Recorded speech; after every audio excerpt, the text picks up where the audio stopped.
Welcome back to my channel maths classes with Shikha Jha. आज हम लोग क्लास 6 के मैथ में चैप्टर 3 प्लेइंग विथ नंबर्स में एक्सरसाइज 3.3 का क्वेश्चन नंबर 3 करेंगे एनसीईआरटी बुक से। क्वेश्चन नंबर 3 में है using divisibility tests determine which of the following numbers are divisible by 6। Question में दिया हुआ है कि डिविजिबिलिटी टेस्ट का यूज करते हुए हमको बताना है कि ये गिवन नंबर जो है ये 6 से डिविजिबल है कि नहीं है।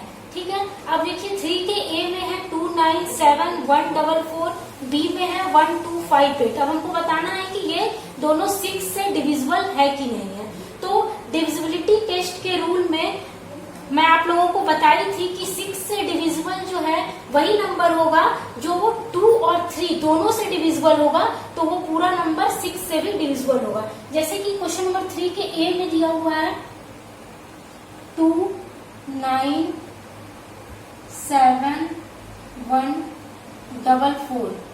अब हमको बताना है कि ये 6 से डिविजिबल है कि नहीं। तो सबसे पहले हम लोग चेक करेंगे कि ये 2 से डिविजिबल है कि नहीं और 3 से डिविजिबल है कि नहीं। अगर ये 2 और 3 दोनों से डिविजिबल हो जाता है तो ये 6 से भी डिविजिबल होगा। ठीक है, तो देखिए सॉल्यूशन में अब मैं बताई थी कि 2 से डिविजिबल होने के लिए क्या देखेंगे हम लोग। 2 से डिविजिबल होने के लिए हम लोग देखेंगे कि वंस प्लेस पे यदि 0 रहे या फिर 2 रहे या फिर 4 रहे या फिर 6 रहे या फिर 8 रहे, ये रहे तो वो पूरा नंबर 2 से डिविजिबल होगा। वंस प्लेस यानी कि लास्ट डिजिट। अगर लास्ट डिजिट 0 रहे या फिर 2 रहे या फिर 4 रहे या फिर 6 रहे या फिर 8 रहे तो पूरा नंबर 2 से डिविजिबल होगा। तो देखिए यहाँ पे 297 में लास्ट डिजिट क्या है मेरा 4 है, यानी वंस प्लेस पे है 4। तो यानी अगर 4 रहेगा तो पूरा नंबर 2 से डिविजिबल होगा, यानी 297 जो हो जाएगा वो 2 से डिविजिबल होगा, क्योंकि इसके वंस प्लेस पे यानी लास्ट डिजिट पे क्या है 4 है। ठीक है, तो इसलिए लिखेंगे therefore 297 is divisible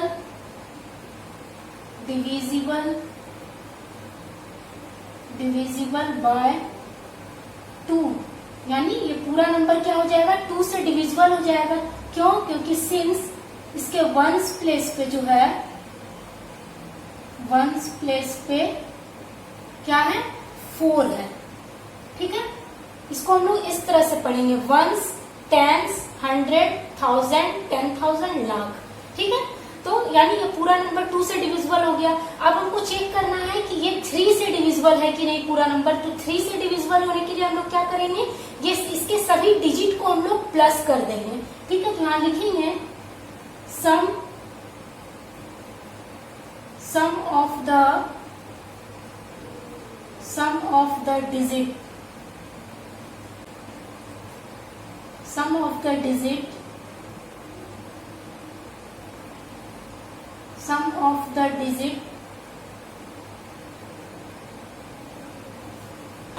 digit of a given number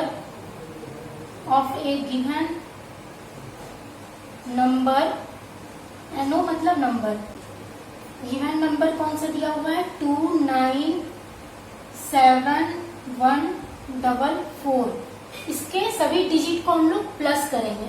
तो देखिए 2 + 9 + 7 + 1 + 4 + 4, यानी इसके सभी डिजिट को प्लस कर लिए 2 + 9 + 7 + 1 + 4 + 4।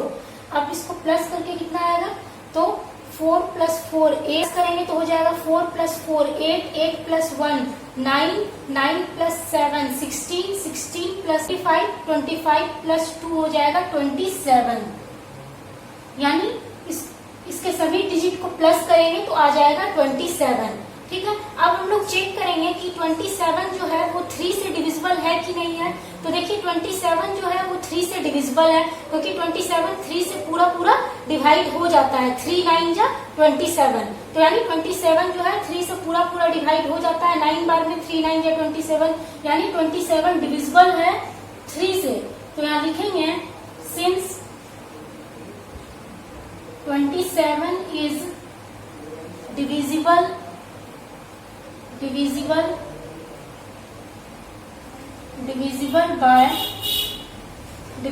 by 3, यानी 27 3 से डिविजिबल है, तो इसलिए ये पूरा नंबर जो हो जाएगा therefore 297,144, ये पूरा नंबर क्या हो जाएगा, डिविजिबल हो जाएगा 3 से, इज डिविजिबल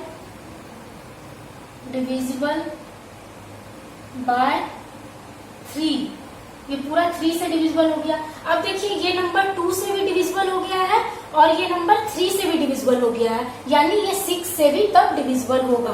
तो therefore लिख देंगे कि hence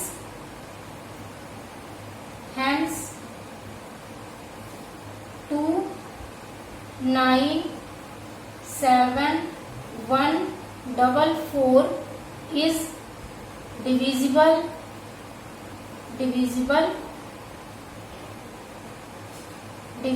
by 6।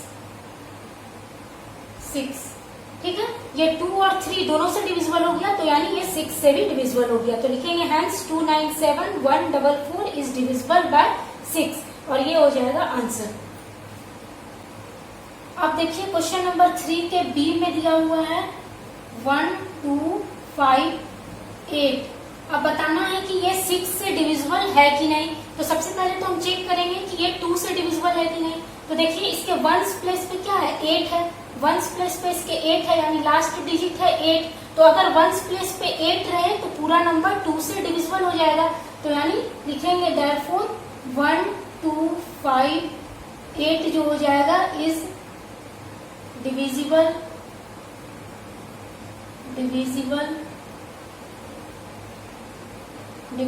बाय 2, यानी 1, 2, 5, 8 जो है वो 2 से डिविजिबल है। क्यों डिविजिबल है, क्योंकि सिंस इसके वंस प्लेस में जो है, वंस प्लेस में इसके 8 है, इस नंबर के वंस प्लेस में 8 है, तो इसलिए ये पूरा नंबर जो हो जाएगा 2 से डिविजिबल हो जाएगा। अब हम चेक करेंगे कि ये पूरा 1, 2, 5, 8 3 से डिविजिबल है कि नहीं। तो क्या करेंगे, इसके सभी डिजिट को हम लोग प्लस कर देंगे। तो लिखेंगे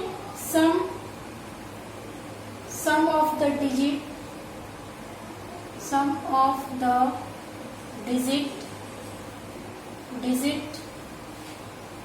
of a given number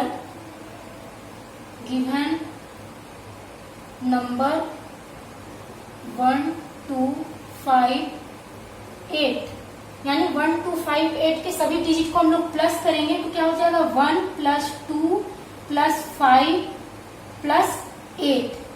ठीक है, इसके सभी डिजिट को प्लस कर दिए तो 1 + 2 + 5 + 8। अब इसको हम लोग प्लस करेंगे तो 8 + 5 हो जाएगा 13, 8 + 5 हो जाएगा 13 + 2 यानी कि 15 + 1 16, यानी इसको सभी को प्लस किए तो आ गया 16। अब हम लोग चेक करेंगे कि 16 जो है वो 3 से डिविजिबल है कि नहीं। तो 16 3 से डिविजिबल नहीं है, क्योंकि 16 जो है वो 3 से पूरा डिवाइड नहीं होता है। यहाँ देखिए 16 को अगर 3 से डिवाइड करेंगे तो रिमाइंडर 0 नहीं आएगा। 3 5 जा 15 हो गया, 1 में 1 को माइनस करेंगे 0, 6 में 5 माइनस करेंगे 1, यानी रिमाइंडर 1 आ जाता है। अगर रिमाइंडर 0 आता तभी 16 डिविजिबल होता है 3 से, तो रिमाइंडर 1 आ गया, यानी 16 जो है वो 3 से डिविजिबल नहीं है। यहाँ लिखेंगे since 16 is not divisible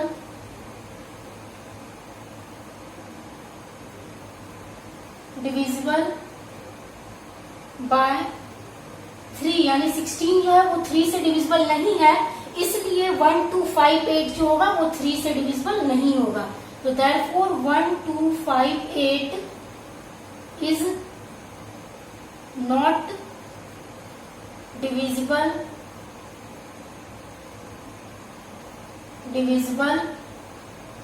by 3। तो 1 2 5 8 जो है वो 3 से डिविजिबल नहीं है। अब देखिए 1 2 5 8 जो है वो 2 से तो डिविजिबल है, लेकिन 1 2 5 8 3 से डिविजिबल नहीं है, तो इसलिए 1 2 5 8 जो होगा वो 6 से भी डिविजिबल नहीं होगा, क्योंकि क्योंकि 6 से डिविजिबल होने के लिए इसको 2 और 3 दोनों से डिविजिबल होना पड़ेगा, लेकिन ये 2 से तो डिविजिबल है लेकिन 3 से डिविजिबल नहीं है, तो इसलिए 1 2 5 8 जो होगा 6 से भी डिविजिबल नहीं होगा। तो लिखेंगे हैंस 1 2 5 8